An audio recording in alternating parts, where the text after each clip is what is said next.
Bom dia, gente. Na verdade, nem só Pinheiro, nem só Fidelis. Pinheiro, Fidelis mesmo. Como vocês estão? Como passaram de festas de final de ano? Porque nós nos encontramos no dia 27, não foi? De 27 para cá já vão quase 20 dias, né? Já são 20 dias, né?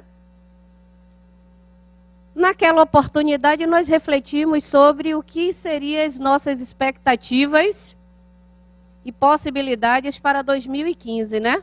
Já que estávamos a 4 dias do final de 2014. Nós refletimos um pouco sobre quais seriam os nossos objetivos, as nossas metas para 2015. E que ainda estava a tempo de nós mudarmos aquilo que desejássemos fazer, né? Daqui a pouco eu pergunto como é que estão vocês nesses primeiros... Hoje é 16, Dani? Hein, Lai? 17? Nesses primeiros 17 dias de janeiro. Mas antes de tudo, bora levantar, né? Vamos levantar. Os que estão em casa também podem levantar da cadeira, da cama. Vamos levantar para mandar a tristeza e a preguiça embora, né? Vamos olhar aí para o companheiro que está do lado, esse que às vezes a gente entra e nem percebe. Vamos dar um bom dia a ele, vamos dar um abraço. Muito bem. O que está na frente, o que está atrás. Que beleza. Vamos fazer um movimento, né? Muito bem, terminamos. Todo mundo se abraçou, falou com todo mundo? Então podem sentar de novo. Que delícia isso, não é? Diga aí se não é. A outra ainda está se abraçando ali no canto do salão. É bom, não é? Levantar um pouquinho, não é? Esticar um pouco a coluna, sorrir, trabalhar com os músculos da face, muito bom. E trocar também um pouco da nossa afetividade com o outro, né? Isso é extremamente importante. Sempre que tenham oportunidade, façam. Se abracem, conversem, sorriam. Isso é muito importante, né? O que nós levamos dessa vida é exatamente isso. Esse contato que nós fazemos com o outro e que é extremamente gratificante para nós e principalmente para o outro, né? O sorriso que nós damos para alguém é algo que se reflete em nós mesmos. Então, é extremamente importante esse contato. Eu gosto muito desse calor humano. Hoje não está naquele calor humano que estava no dia 27, que ali estava pancada, não foi? Quem estava aqui no dia 27? A maioria. Digam aí, não estava um calor humano muito grande. Que quando a luz retornou, vocês disseram... Voltou, não é? A refrigeração. E naquela oportunidade eu brincava muito no início do trabalho, porque reparem o quanto nós reclamamos, não é? Se está assim, com a temperatura fria, a gente vem cheio de capote, se joga para o canto de cá, porque o de cá é frio. Se naquele dia não tinha energia, que estava um calor humano muito grande, nós estávamos buscando por um lugar para refrescar, porque o salão estava quente. Se tem sol, está calor. Se tem chuva, está desagradável, porque está molhando o cabelo que deu o tratamento. Enfim, na verdade, na nossa condição de seres que ainda buscam por se conhecerem, às vezes nós nos perdemos aí pelo caminho com as nossas queixas, né? E aí vai chegando, vai passando, passa o hoje, passa o amanhã, passa o mês de janeiro, de fevereiro, de março, chega dezembro, e aí eu percebo, olho para todos os meses anteriores e digo, ui, não fiz nada do que me propus a fazer no dia 31 de dezembro de 2013. Mas, para o ano novo, vou fazer tudo diferente. Vou fazer nem que seja um corte de cabelo, uma pintura nova para mudar, para já entrar diferente. Aí nós tivemos dia 27, e a proposta daquele dia era uma reflexão e nós pensarmos aquilo que ainda poderia ser mudado, né? Contanto que eu desejasse efetivar e fazer aquele movimento de mudança naqueles últimos dias. Trabalhamos um tema que foi bem interessante, que era uma frase que dizia que o essencial é invisível aos olhos, que tudo tem a ver com o capítulo 2 do Evangelho segundo o Espiritismo, que nós vamos refletir hoje. Que já foi refletido a semana passada por Adenauer, e que hoje eu venho puxando por uma outra linha, para que a gente possa fazer um casamento com aquilo que nós conversamos no dia 27. Aí eu pergunto a vocês, hoje estamos a 17 dias do ano novo, 2015, novinho, bebê recém-nascido. Lembram-se do passarinho? Um passarinho que não sabe voar e que precisa que eu efetivamente ensine. Pergunto a vocês e me respondam. Como estão vocês há 17 dias de 2015? Engateando, né? Que mais? Mas o bebê é o ano, nós somos os condutores. Como é que vocês estão, hein, Thelminha? Tá, beleza, né? Isso é que é importante. Porque nós comentamos e fizemos uma observação de que se o ano é novo e nós estamos velhos, né, nos nossos valores, nas nossas escolhas, nas nossas opções, tanto faz ser ano novo como ser ano velho. Porque velho estou eu. Não é isso? Então eu tive no dia 5 para fazer um trabalho sobre o mesmo tema, e eu até associava o seguinte. Quem lembra de Alice no País das Maravilhas? Lembram-se que tem uma passagem de Alice perdida, porque tinham muitos caminhos, e ela estava perdida. E aí surge um gato brincalhão, e ela pergunta para onde ela vai. Ele aí pergunta para ela: para onde você quer ir? Essa é a pergunta que o Ano Novo nos faz, viu? Para onde nós queremos ir em 2015? Aí Alice, que somos nós, disse para o gato: não sei. Ah, não sabe? Se você não sabe aonde você quer chegar, qualquer caminho lhe serve. Isso serve para nós, não é? Nós somos Alice no País das Maravilhas, que é a vida, as experiências que nós temos, e cabe a nós saber aonde desejamos chegar para saber qual dos caminhos nós iremos seguir. E dentro destes caminhos, eu preciso me lembrar que eu sou espírito. Alguém aqui não é? Quem não for espírito, levanta a mão. Todo mundo é espírito. Vocês têm certeza disso, não é? Espíritos o quê? Encarnados. E tem outras dezenas ou centenas de espíritos desencarnados, que como nós já tiveram uma oportunidade de estar na carne, e terão outras, e que vêm até esta casa, e que vêm às demais instituições espíritas e às outras instituições religiosas, para adquirirem aquilo que na época em que estiveram encarnados, por uma série de divergências de pensamento, não adquiriram. Então vem até aqui como nós, também buscando, também desejando um caminho que possam seguir.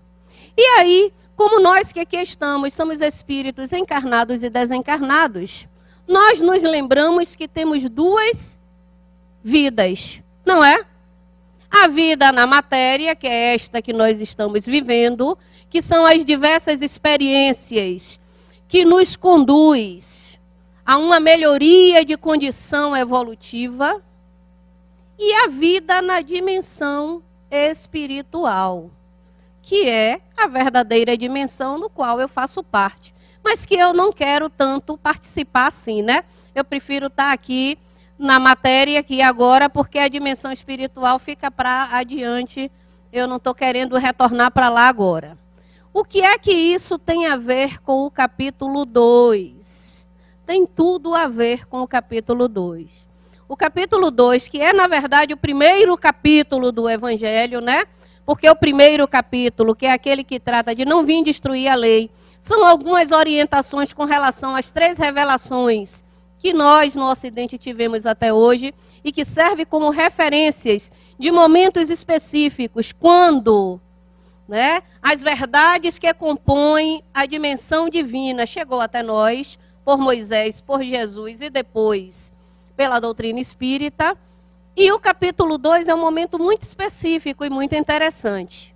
Capítulo 2, onde Jesus diz: meu reino não é deste mundo. Vocês sabem o que estava acontecendo quando Jesus disse isso? Quem sabe?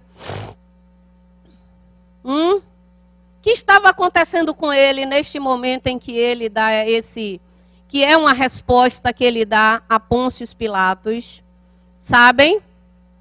Eu vou contar, porque eu sou X9, eu vou contar a fofoca toda. Vou contar tudo. Vocês lembram que tudo que Jesus nos delegou até hoje, ele fez em 3 anos, não é? Foram 3 anos da vida de Jesus que foi extremamente intensa, dos 30 aos 33 anos. E claro que cada período desses 3 anos, ele tem um marco específico. Primeiro ano foi da arregimentação daqueles que seriam discípulos e, sequencialmente, os seus apóstolos. O segundo ano é um ano muito ligado a curas. O terceiro ano é um ano muito associado àquilo que nós até hoje utilizamos dele, que são os ensinamentos, que é exatamente a parte do Evangelho segundo o Espiritismo. E nos últimos dias de vida de Jesus, um domingo que antecedia a sexta que ele foi morto, ele entra na cidade de Jerusalém. Já ouviram falar, né, dessa entrada triunfal de Jesus, montado num burrico, e que a sua passagem as pessoas jogavam ramos e mantos para a sua passagem, e ele entra na cidade de Jerusalém como um rei. Porque os reis é que vinham montados e que tinham uma caravana e de séquitos ali acompanhar. Entrou na cidade de Jerusalém, lá foi acolhido por mais uma série de pessoas, e durante estes dias, de domingo até quinta-feira, Jesus todos os dias pregou nos templos de Jerusalém.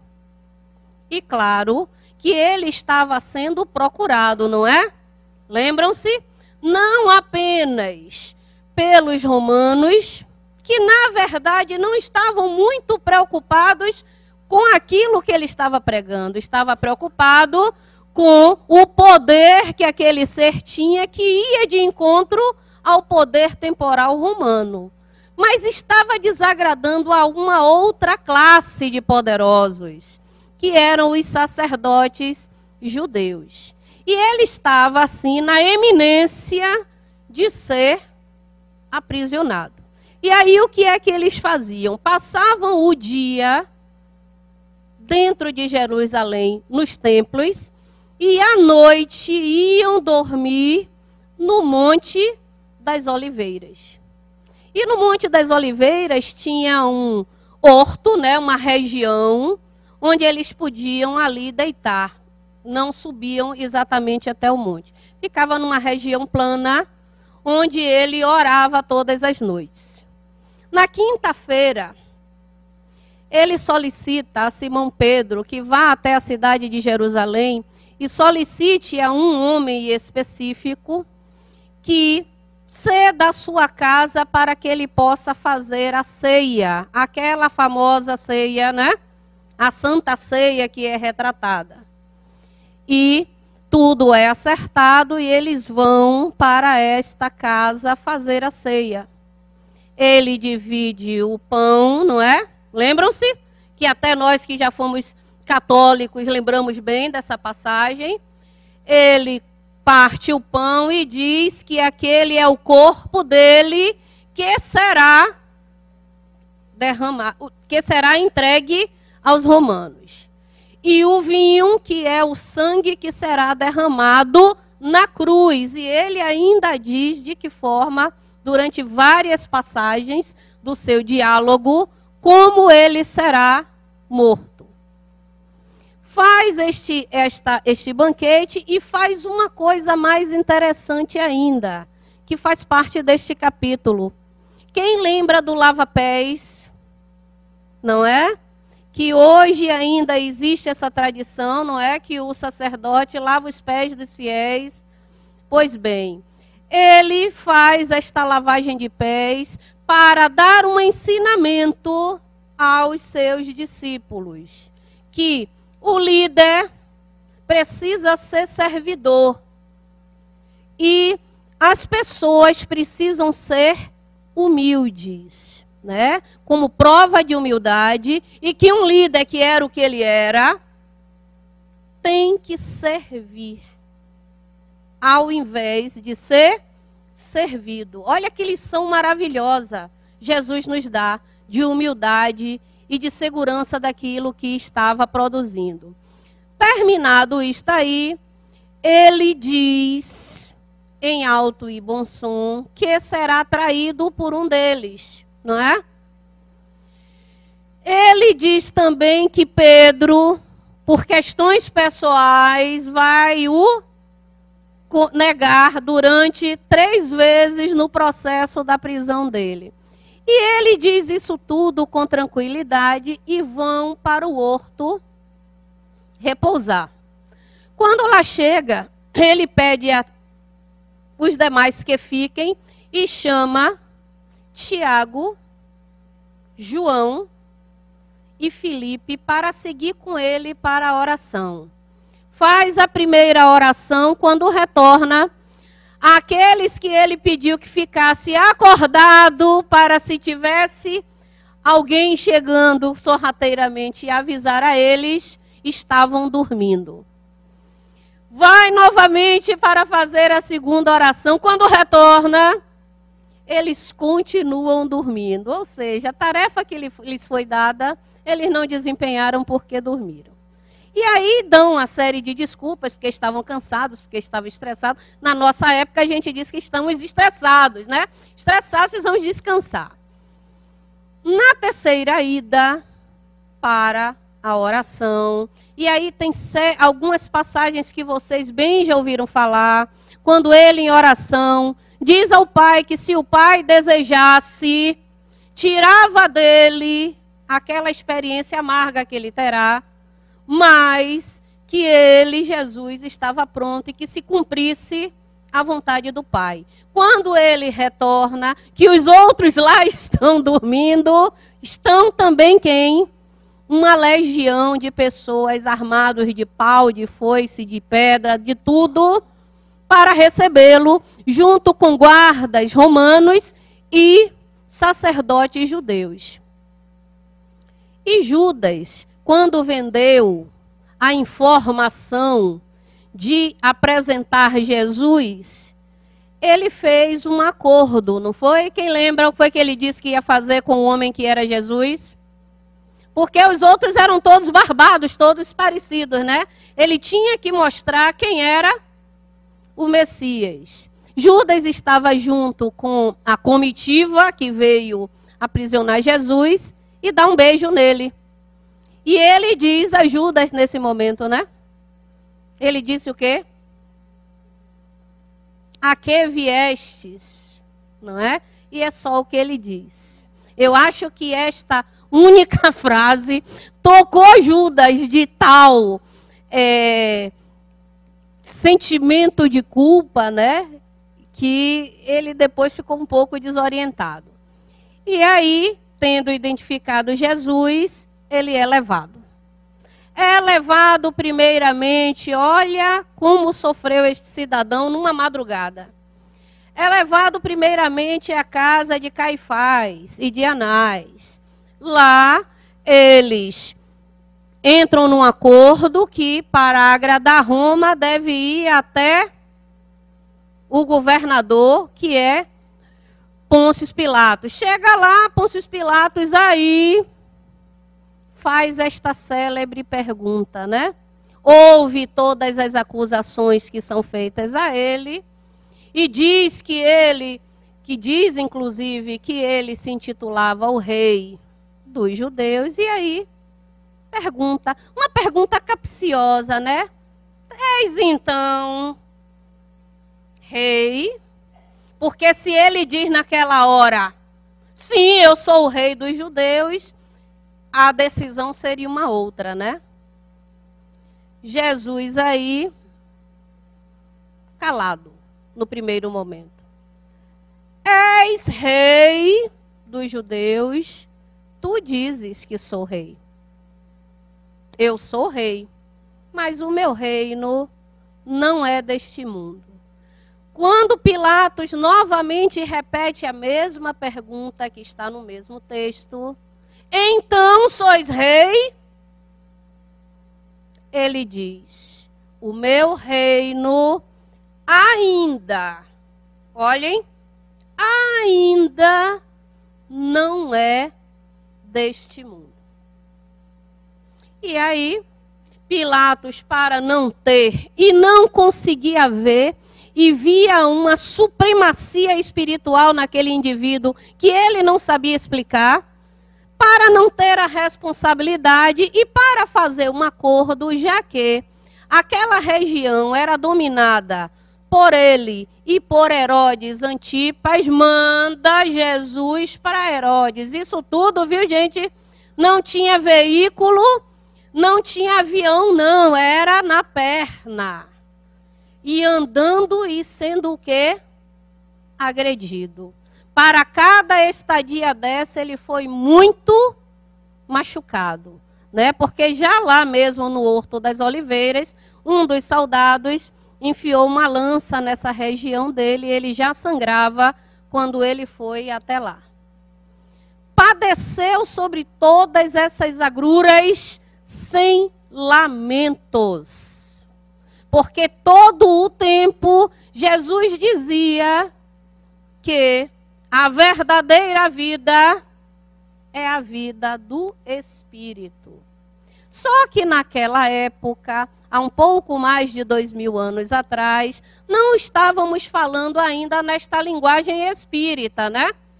Então ele dizia que a verdadeira vida era a futura, a que vinha após a vida do corpo, a vida na dimensão espiritual. E ele disse isso várias vezes. Portanto, se o corpo padecia de todas aquelas agressões, e não foram poucas, não é? Não foram poucas as agressões, nem foram poucas as humilhações. Porque a todo momento se esperava que ele reagisse. Porque se ele reagisse, ele não seria o Messias que havia sido prometido. Porque eles aguardavam, naquele período, nós ainda somos materialistas, mas naquele período, e o povo judeu tinha uma crença muito do ter, não é? Do poder temporal, daquilo que era concreto. Então Judas, inclusive, acreditou e ele tinha certeza que Jesus era o Messias. E que se desejasse, ele poderia dar provas da sua realeza ali perante todos os romanos e os outros judeus que o queriam matar. Mas ele, como exemplo que sempre foi um pacifista. E em momento algum, sequer alterou o seu tom de voz, nem reclamou de tudo o que passou. E antes, quando eles estavam no horto, e é outra passagem bem interessante, que Gandhi mais tarde repete numa outra roupagem, e Simão Pedro quer levar a mão a uma arma e ainda faz, né? E fere um soldado na orelha. Ele aí disse que não, que nenhum deles deveriam se armar, porque aquele que fere também será ferido pela espada. Aquele que fere pela espada também será ferido pela espada. E aí ele dá um exemplo de não violência que adiante Gandhi repete, né, dentro de uma outra linguagem, quando diz que o povo hindu jamais lançaria a mão de arma para ir de encontro àqueles que o dominavam, né? A mesma repetição desta coisa de Jesus. E Pilatos insiste, e Herodes insiste, e Pilatos diz, quando ele vem pela segunda vez, que não consegue ver crime neste homem. Não vejo crime neste homem. Não posso condenar alguém que eu não consigo perceber onde está o crime cometido por ele.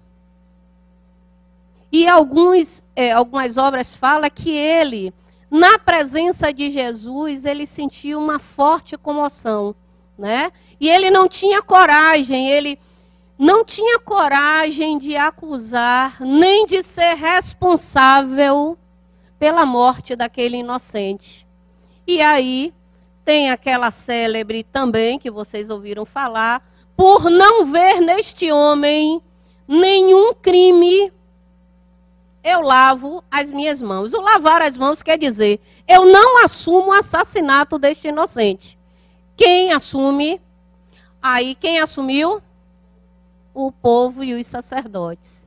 Pediu então que ele fosse crucificado, que era, naquela época de todas as penas de morte, aquela que o indivíduo mais sofria, porque ela era mais demorada, né? As coisas iam acontecendo numa sequência muito dolorosa até que ele efetivamente morresse. E foi condenado, e o resto vocês já sabem. Por que eu estou contando essa história? Porque o meu reino não é deste mundo. Nos convoca duas coisas que devem fazer parte dessa experiência de hoje no início do ano. O reino, nosso reino, nós, espíritos, não é realmente o reino material, não é? O nosso reino é a dimensão espiritual. O reino que Jesus falava também está muito mais voltado à nossa condição do ser do que à condição do ter, não é? Então, quando ele diz que o reino dele ainda, ele não disse que não era, ainda não é neste mundo, nos faz lembrar também que a Terra já passou por uma série de situações, não é? Que já passou da condição de mundos inferiores para a condição que nós estamos agora em processo já de regeneração, e que isto aqui que nós estamos vendo tornar-se-á no futuro um local onde o bem prevaleça. Mas por enquanto ainda prevalece o domínio de uns sobre os outros. Isto também é uma reflexão com relação ao que o reino que ainda não é. Ah, não, algumas pessoas pensam. Jesus falava desta forma porque ele realmente não tinha sido um espírito que tinha sido tido seu desenvolvimento evolutivo aqui no orbe, como nós, na maioria, somos. Mas Jesus não pulou etapas. O espírito que animava aquele indivíduo não pulou etapas. Teve todas as oportunidades que nós temos. Só que ele fez escolhas. Ele sabia qual o caminho que ele queria seguir. E ascendeu às esferas superiores antes de nós. Mas, de tão bom, de tão amoroso que era, solicitou ao Pai, ao Divino, ao Sagrado, que aquele planeta em formação, iniciando, né, no processo de sua formação, fosse permitido que ele governasse aquele planeta. O que é um governador? Não é alguém que detém o poder? Quem detém o poder pode ser chamado de rei. Então, neste contexto, Jesus era o rei e é deste orbe? É. Porque este poder de governar e ajudar a evolução do planeta, ele tinha desde antes da sua formação. E poderia ter ficado só nessa condição, né? Mas para nos ensinar o que é ser e não o ter, ele reencarnou entre nós para nos dar com exemplo, não com palavras, porque as palavras são curtas e nós não sabemos a exatidão das palavras, porque vocês sabem que quem interpreta coloca um pouco da sua, né, da sua conotação naquilo que ouve. É por isso que nós dizemos sempre que quem conta um conto aumenta um ponto, mas destes ensinamentos simples, o que valia e o que vale até os nossos dias era a prática, era o exemplo. E nesta passagem da sua resposta, ele diz o seguinte: não veio a este mundo senão para dar cumprimento de quê? Da verdade. E todos aqueles que amam a verdade o ouvia. Isto foi ali, há mais de 2000 anos atrás. Isso foi no transcorrer das eras e é hoje, né? Então, quando nós pegamos aí, segundo capítulo do Evangelho segundo o Espiritismo, no início do ano, com aquele ano que é o bebezinho, nem começou ainda a engatear, é o bebê recém-nascido, nós precisamos nos reportar a isso. Não é? Como estamos nos apropriando da verdade? Como estamos nos apropriando daquilo que nós estamos adquirindo? Porque o conhecimento é muito importante, porque ele vai nos fortalecer para a aquisição do autoconhecimento. O conhecimento, o estudo é extremamente importante. Mas o que eu faço com este conhecimento é muito mais importante. É o que eu faço, é o movimento que eu faço do conhecimento. Então não me resolve apenas estudar, nem apenas ler. Eu preciso aplicar na minha vida aquilo que eu estudo. Porque é isso que vai criar o movimento. E isto é quem fará como fazia Jesus. Jesus não era de muita fala, não é? Ele trazia uma história, ele trazia uma colocação que tinha um aprofundamento muito grande. E que naquela época as pessoas ainda tinham dificuldade para entender. e que hoje, na nossa época, nós ainda temos dificuldades para entender. E aí, neste mesmo capítulo, tem a última parte, é a história de uma realeza terrena, né? Vocês já leram esse capítulo? Ela era uma rainha na terra, com muitas posses, com muitos servos, com muitas joias, com muitas terras, e desencarna. E desencarna, achava ela que a realeza dela, ela levaria, não é? Junto com ela. Quando chega na dimensão espiritual, na esfera espiritual, ela se vê na condição de alguém muito pobre, desprovida de qualquer riqueza, e muitos daqueles que o serviam numa condição espiritual muito superior a ela. E ela chama atenção, e eu pontuo para que vocês deem uma lida neste último trecho, que é a instrução dos espíritos, porque ela fala justamente, nos chama atenção, que nós passamos a vida valorizando as coisas, o poder, e esquecemos que a verdadeira vida nós não vivemos aqui. E nós lembramos de acumular tesouros, nós lembramos de acumular coisas e esquecemos de acumular talentos espirituais para quando chegarmos na dimensão espiritual, não estarmos na mesma condição em que ela se encontra. Isso é um depoimento muito tocante, não é? Porque é um depoimento real de alguém que vivenciou as duas experiências: ser rica na terra de bens e pobre de bens espirituais, porque quando estava no poder, não se preocupou com o ser, apenas com o ter. E que chegando do outro lado, a situação inverteu. E é exatamente isso que Jesus nos diz.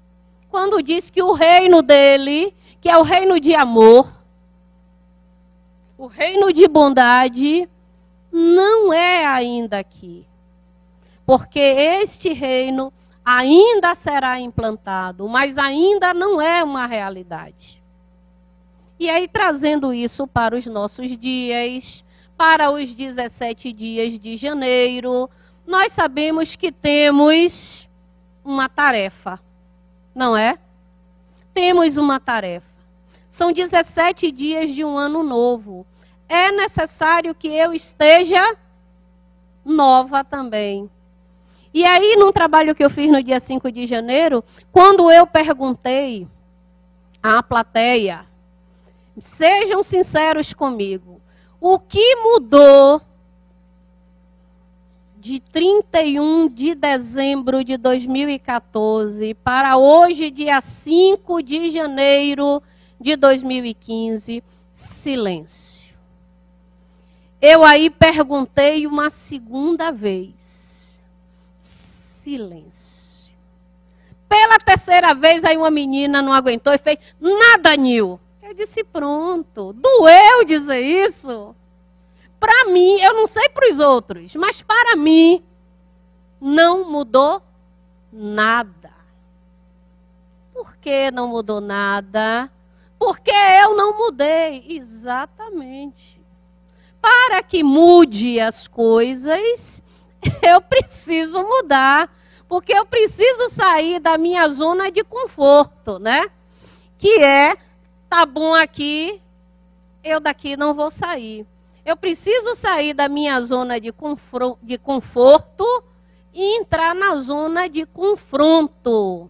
Que no nosso caso é admitir determinadas tendências que nós devemos, para o nosso crescimento, modificar.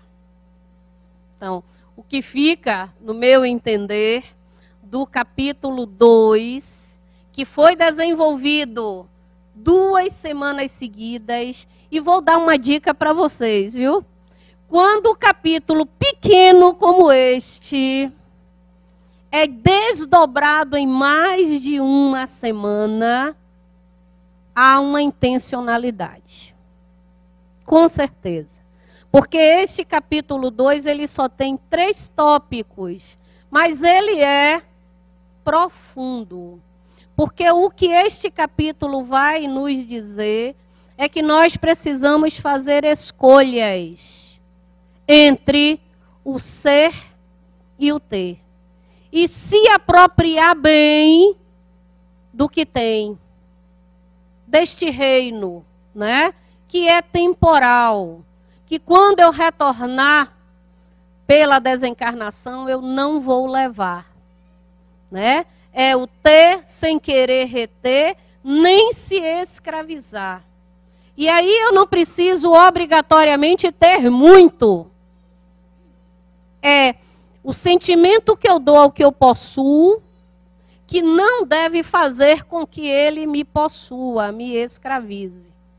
Então fica, né, deste capítulo singelo, mas desdobrado em 2, cada um com uma linha diferenciada de pensamento, para que vocês reflitam sobre o reino de vocês. O reino temporal e a construção que vocês estão realizando para o reino que é atemporal, que são as aquisições de vocês, que é a sepultura, que o rato não vai roer, que a traça não vai roer, que ninguém vai tirar. Porque existe uma coisa muito certa, nós só perdemos ou nos tiram aquilo que não é nosso. O que nos pertence, ninguém é capaz de tirar. Fica esta mensagem, voltando a lembrá-los que o essencial é invisível aos olhos. E nós só sentimos bem e vemos bem com o coração, com o sentimento. Demais, muito obrigada, um bom final de semana e um janeiro de muita construção. Que venha janeiro, fevereiro, março, para que nós possamos chegar em 31 de dezembro, diferentes do que chegamos até aqui. E no mais a caminhada é conosco, né? Aqui no Evangelho, ali pela ULI, por aí. E nós nos encontramos e nos encontraremos durante este ano. Que seja de grande proveito e de grande construção para todos nós. Muita paz e muito obrigada.